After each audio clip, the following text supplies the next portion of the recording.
News times के इस bulletin में आपका स्वागत है। मैं हूं तृप्ति। आइए नजर डालते हैं आज के जिले की खबरों पर। जहां पूरी दुनिया कोविड-19 के संक्रमण को रोकने और उससे बचाव के तरीके ढूंढ रही है, वहीं आदिवासी बहुल पश्चिमी सिंहभूम जिले में वन विभाग पारंपरिक काढ़ा के जरिए कोरोना के फ्रंटलाइन वॉरियर्स की रोग प्रतिरोधक क्षमता को बढ़ाने में जुटा है। सारंडा वन प्रमंडल ने इस दिशा में पहल करते हुए आयुष मंत्रालय की गाइडलाइन पर आधारित इम्यूनिटी बूस्टर ड्रिंक तैयार किया है। आयुर्वेदिक मेडिकल कॉलेज चैबासा के पूर्व प्राचार्य डॉक्टर मधुसूदन मिश्रा की देखरेख में इस कार्य को किया जा रहा है। मिश्रा का मानना है कि वायरल संक्रमण का इलाज संभव तो नहीं है, लेकिन उसके लिए शरीर में एंटीजेन तैयार कर हम उसे मात दे सकते हैं, जो रोग प्रतिरोधक क्षमता बढ़ाने से ही संभव होता है। ऐसे वायरस का अपना कोई सिस्टम होता नहीं है, इसलिए हम उसकी दवा बनाने में अभी मेडिकल साइंस सक्षम नहीं हुआ है। लेकिन जितने भी वायरल डिजीज हैं उनका एंटीजन तैयार करते हैं और ये प्राकृतिक रूप से शरीर के अंदर उस प्रतिरोधक क्षमता को तैयार करता है जो कोरोना वायरस से लड़। साल के वृक्षों के लिए मशहूर एशिया प्रसिद्ध सारंडा का वन क्षेत्र औषधीय पौधों के लिए भी काफी महत्वपूर्ण माना जाता है और यहीं से प्राप्त जड़ी बूटियों एवं अन्य वन उपजों को इकट्ठा कर स्थानीय वन समिति के जरिए इम्यूनिटी बूस्टर ड्रिंक का बृहद पैमाने पर उत्पादन किया जा रहा है। वन प्रमंडल पदाधिकारी सारंडा रजनीश कुमार ने बताया कि इसे जिले के पुलिस कर्मियों और स्वास्थ्य कर्मियों की रोग प्रतिरोधक क्षमता बढ़ाने के लिए उन्हें दिया जाएगा। हम लोग कोविड जैसे विश्वव्यापी पेंडेमिक से जूझ रहे हैं। इस बीमारी का अभी तक कोई दवाई नहीं निकला है। इसमें यह आवश्यक है कि हम लोग अपने शरीर की प्रतिरोधक क्षमता इम्यूनिटी पावर को बढ़ा लें। तो इसी के कारण हम लोग एक इम्यूनिटी बूस्टर नाम का हर्बल पेय पदार्थ बनाए हैं ट्रेनिंग स्कूल में। यह आयुष मंत्रालय के द्वारा दिए गए गाइडलाइंस के अनुरूप बनाया गया है। इसमें मुख्यतः गिलोय, अर्जुन का छाल, अमरूद की पत्तियां, अदरक, काली मिर्च इत्यादि का प्रयोग किया गया है। यह बूस्टर प्राइमरी तौर से उन लोग को दिया जाएगा जो फ्रंट लाइन पे काम करते हैं, जैसे पुलिसकर्मी, स्वास्थ्यकर्मी, जिनमें ज्यादा खतरा रहता है इसका पेंडेमिक का संक्रमण होने का। पश्चिमी सिंहभूम के उपायुक्त अरवा राजकमल ने इस ड्रिंक को उपयोगी बताते हुए कहा कि इसके उत्पादन से वन क्षेत्र में रहने वाले लोगों की आमदनी को बढ़ाने में मदद तो मिलेगी ही, कोरोना के फ्रंट लाइनर योद्धाओं के लिए यह ड्रिंक सहायक साबित होगी। जो आयुष मंत्रालय के द्वारा प्रिस्क्राइब हो या हमारे आयुर्वेद में जो मेंशन टेक्निक है उसको यूज करते हुए इम्यूनिटी बूस्ट करने के लिए आम आदमी को बेसिक इंग्रेडिएंट्स के साथ एक अच्छा औषधि बनाए हैं। भविष्य में हम उनसे अनुरोध भी करेंगे कि इसका प्रोडक्शन थोड़ा और ज़्यादा करें। वन समिति है उनका भी आमदनी में भी इम्प्रूवमेंट होगा। At the same time corona से लड़ने वाले इस समय में हम लोग को एक मजबूत सहारा के रूप में भी होगा। शहरी क्षेत्र से लेकर गांव तक इन दिनों हाथियों ने उत्पात मचा रखा है। हाथियों के उपद्रव के कारण लोग डरे सहमे हुए हैं। कुछ दिन पहले चैबासा शहर में हाथी घुस आया था और अब एशिया प्रसिद्ध सारंडा वन क्षेत्र के गांव में हाथियों ने जमकर उत्पात मचाया है। कई घरों को क्षतिग्रस्त कर दिया और घर में रखे सामान को तहस नहस कर दिया है। हाथियों के इस उत्पात के कारण लोग बुरी तरह डरे हुए हैं। किरीबुरु थाना क्षेत्र के नवा गांव में हाथियों ने लादू और सोमरा का मकान तोड़ दिया है। वन विभाग हाथियों के खतरे से ग्रामीणों को बचाने के लिए कई तरह की जानकारियां दे रहा है, ताकि लोग अपने स्तर से भी हाथियों से बचाव कर सके। सुरक्षात्मक उपायों को बताने के साथ ही ग्रामीणों को पटाखे भी उपलब्ध करवाए जा रहे हैं। कितना बजे लगभग हाथी घर तोड़ा आपका? 1 बजे। 1 बजे। आप लोग क्या घर में सोए हुए थे? हम बाहर में सोए थे, पिंडगी में सोए थे। हाँ। फिर उसके बाद हम यहाँ सोए थे। मेरा बेटा या बंचस या वो जान गया बोल के हमको उठा है, इसीलिए जान गए। उसके लिए बच्चा को सब शौचालय में उसमें हम रोक गए। शौचालय में रोक गया बोल के थोड़ा बात यह हो गया। उसके बाद वहाँ थोड़ा मेरा बेटा, उसके बाद हम बाहर चल गए। सासंगदा वन क्षेत्र पदाधिकारी सुरेंद्र कुमार सिंह बताते हैं कि सारी वस्तु स्थिति का आकलन किया जा रहा है। ग्रामीणों को बचाव के लिए प्रशिक्षित करने के साथ ही नुकसान की भरपाई के लिए मुआवजा भी दिया जाएगा। हाँ, हमको भी जो है सो पता चला है कि कल रात में जो है सो हाथी आया हुआ था मनगांव में, गाँव आसपास में। वनकर्मी को जो है सो हम भेजे हुए हैं। अभी वास्तविकता क्या है, कितना मकान तोड़ा है, पता हमको यही चला है कि मकान तोड़ा है 2 घर। तो वास्तविकता क्या है उसके लिए हम भेजे हुए हैं और वहाँ से आने के बाद तो पूरा विस्तृत बताएंगे। हाँ, विभाग की ओर से मुआवजा मिलता है। पक्का मकान होता है उसका अलग मुआवजा है, कच्चे का अलग मुआवजा है। जिस रूप में जैसा क्षति होता है उसके अनुसार जो है हम लोग उसका भुगतान करते हैं। अब तक कितने लोगों के घर को तोड़ने की खबर आ रही है सर? अभी तक मात्र 2 घर का तोड़ने की खबर है। अब वो एक ही आदमी का दोनों घर था या अलग अलग 2 व्यक्ति का, वो वास्तविकता पता नहीं है।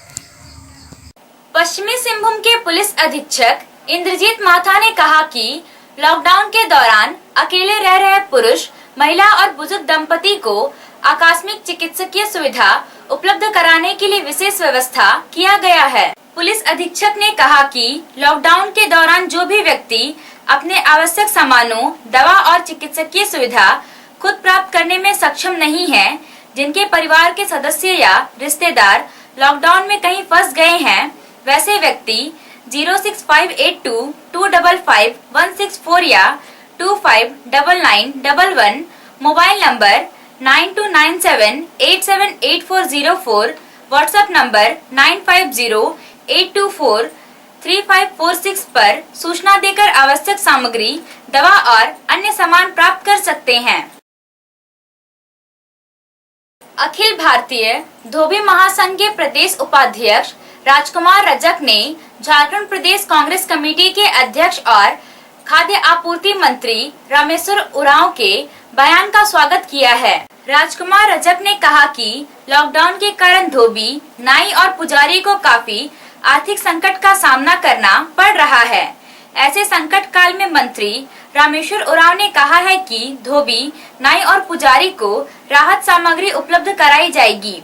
उनके इस बयान से आर्थिक संकट से जूझ रहे इन वर्गों को काफी राहत मिली है। उन्होंने राज्य और केंद्र सरकार से इस पेशे से जुड़े लोगों को यथाशीघ्र राशन उपलब्ध कराने की मांग की है। कोरोना वायरस के संक्रमण को फैलने से रोकने में सोशल डिस्टेंसिंग की सबसे अहम भूमिका है। इसलिए पुलिस लगातार यह कोशिश कर रही है कि लोग घर से बाहर जहां भी एकत्र हों, वहां सोशल डिस्टेंसिंग का पालन हो। किरीबुरू के एसडीपीओ डॉक्टर हीरालाल रवि लगातार अनुमंडल क्षेत्र का निरीक्षण कर रहे हैं और लोगों से सोशल डिस्टेंसिंग का पालन करने की अपील कर रहे हैं। पुलिस द्वारा लाउडस्पीकर के जरिए भी लोगों से घरों में रहने और बाहर निकलने पर सोशल डिस्टेंसिंग का पालन करने की अपील की जा रही है।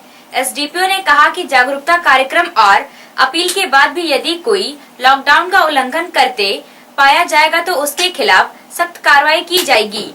अब तक कई लोगों के खिलाफ कार्रवाई की जा चुकी है। पूरे किरीबुरू थाना क्षेत्र में जितने भी बाजार हैं, वित्तीय संस्थान हैं, जो है लॉकडाउन के आदेश के अनुरूप जो भी संस्थान या दुकानें खुली हुई हैं, लगातार हमारी पुलिस घूम कर उसके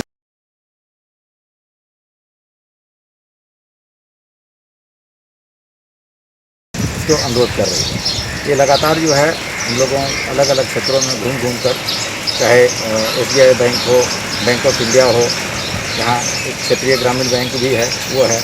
इसके बाद 2 जगहों में हम लोग अरेंजमेंट करवाया हुआ है, सब्जी मार्केट, वहाँ एक शेड बना हुआ है और सामने जो है अलग अलग सर्किल बनाकर सोशल डिस्टेंस का अनुपालन करने के लिए वो चिन्हित किया हुआ। यहाँ भी आप देख रहे हैं कि एक लगातार जो है सोशल डिस्टेंस बनाने के लिए एक अलग अलग सर्किल बनाया गया है। तो सभी जगहों में उसका अनुपालन किया जा रहा है और कोरोना वायरस के संक्रमण की संभावना को देखते हुए ये सारे जो है एहतियाती कदम उठाए जा रहे हैं। जो भी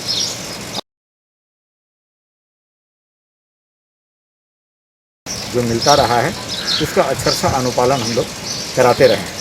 अलग अलग जगहों में जैसे दुकान है, सब्जी बाज़ार है, वित्तीय संस्थान है, सबके बाहर, सभी दुकानों के बाहर सामने वो गोल सर्किल के अलावे हाथ धोने के लिए हैंड वॉश की व्यवस्था, सैनिटाइजर की व्यवस्था, पानी की व्यवस्था, ये तमाम जो है व्यवस्थाएं की हुई है। जहाँ पर जो लंबी लाइनें लगी हुई हैं वहाँ हमारे पुलिसकर्मी तैनात हैं और सोशल डिस्टेंसिंग का उल्लंघन नहीं हो इसका वो लगातार जो है वो निगरानी कर रहे हैं। और हमारी जो पेट्रोलिंग गाड़ी है वो 24/7 ये लगातार काम कर रही है।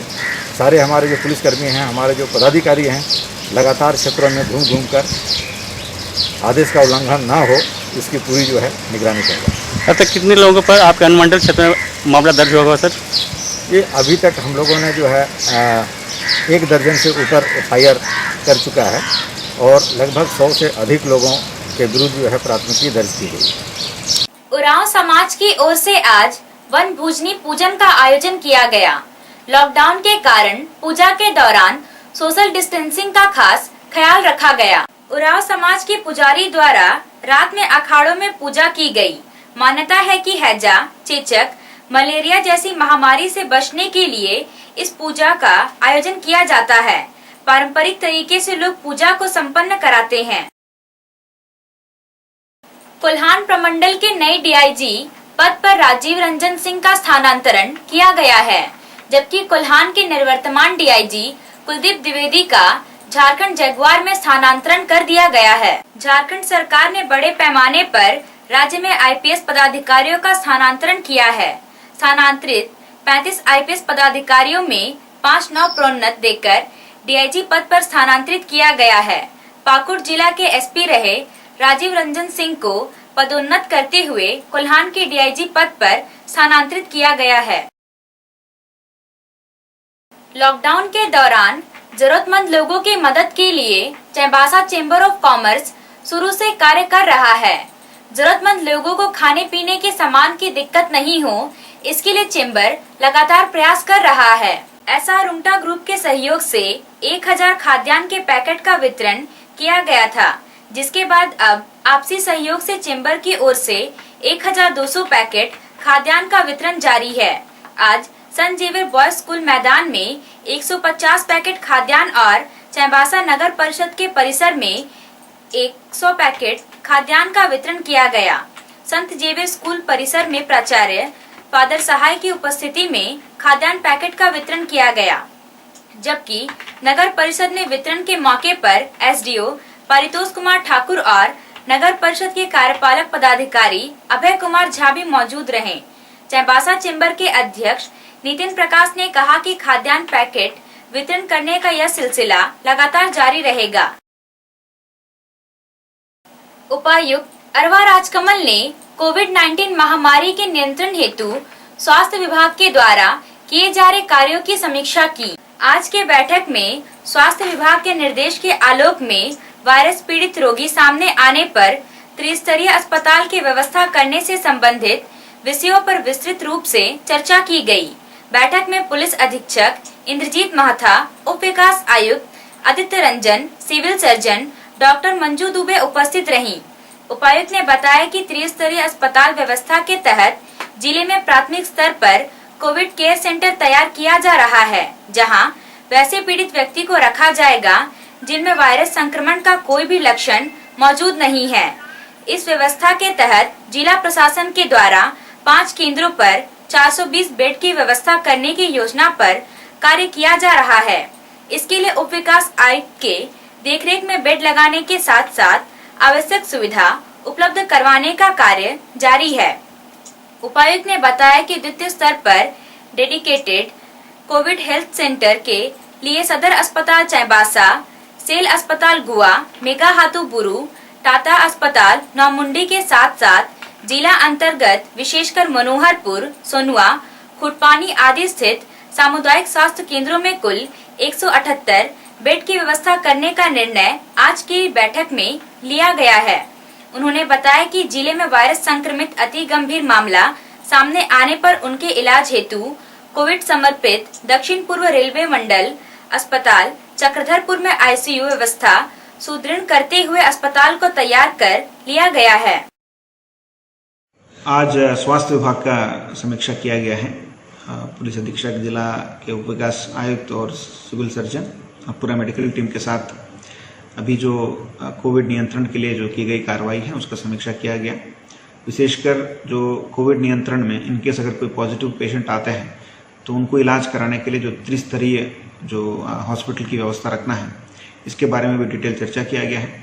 कोविड केयर सेंटर जो हमारा जो प्राथमिक स्तर पे जो व्यवस्था रहेगा, जिसमें ज़्यादा लोगों को हम लोग रख सकते हैं, वैसे व्यक्ति जो असिम्टोमेटिक हैं, बिल्कुल कोई सिम्टम्स नहीं रहता है, असाधारण व्यक्ति की तरह दिखते हैं, फिर भी अगर पॉजिटिव कोरोना उनका रहता है, तो वैसे व्यक्ति को रखने के लिए 5 सेंटर में 420 बेड की व्यवस्था करने के लिए प्रशासन अभी प्लान बनाया है। अभी बहुत जगह ऑलरेडी बेड लगना भी शुरू हुआ है। उप विकास आयुक्त पर्सनली इसको देखते हुए जल्दी से जल्दी इसको काम कराने के लिए अपना टीम को डायरेक्शन दिए हैं। इसी तरह DCHC जो सेकंड लेवल ऑफ जो केयर होगा कोविड पेशेंट्स के लिए, वो हमारे सदर हॉस्पिटल से के साथ साथ सेल, टाटा नवामुंडी, सेल गुआ, सेल मेगाहातुबुरु, इसके साथ साथ अन्य हमारे जो CHC हैं, विशेषकर मनोहरपुर, सोनुआ, कुटपानी, कुल मिला के 178 बेड की व्यवस्था हम लोग करने के बारे में निर्णय लिए हैं। और इसी तरह जो थर्ड लेयर में जो होगा, जो सीरियस केसेस होंगे, जो सीवियर रेस्पिरेटरी इश्यूज होंगे, पॉजिटिव पेशेंट्स होंगे, वैसे लोगों को रखने के लिए डेडिकेटेड कोविड हॉस्पिटल के रूप में हम लोग जो चक्रधरपुर के रेलवे हॉस्पिटल को जो चयनित किए हैं, उसमें आप विगत कुछ दिनों में आपको जानकारी होगा कि ICU की व्यवस्था भी सुदृढ़ कर दी गई है और काफ़ी अच्छे ढंग से उसको पूरा फंक्शनल भी करवा दिया है हॉस्पिटल को। उसमें और कुछ अन्य सुविधा की ज़रूरत है, तो उसके बारे में भी असेसमेंट करने के संबंध में सिविल सर्जन को निर्देश दिया गया है। तो मैं मानता हूं कि पूर्णतः जो भी टेस्ट केसेस होंगे या पॉजिटिव इनकेस अगर कोई आते भी हैं, तो उनको इलाज कराने के लिए त्रिस्तरीय व्यवस्था हम लोग अच्छे ढंग से तैयार कर रहे हैं, ताकि किसी भी परिस्थिति को हम लोग सामना कर पाए। झींकपानी प्रखंड के जोड़ा पोखर और कुदाहातू गांव में अवैध शराब की बिक्री करने वालों के विरुद्ध छापेमारी की गई। छापामारी के दौरान 300 किलोग्राम जावा महुआ नष्ट कर 100 लीटर अवैध चुलाई शराब बरामद किया। जोड़ा पोखर के लादुरा मुंडा और जितेन मुंडा और कुदाहातू के सुनील सामंत और मंगल सिंह खंडायत के विरुद्ध उत्पाद अधिनियम के तहत मामला दर्ज किया गया। अभी के लिए बस इतना ही। कुछ और खबरों के साथ हम फिर हाजिर होंगे। तब तक न्यूज टाइम्स की पूरी टीम को दीजिए इजाजत। नमस्कार।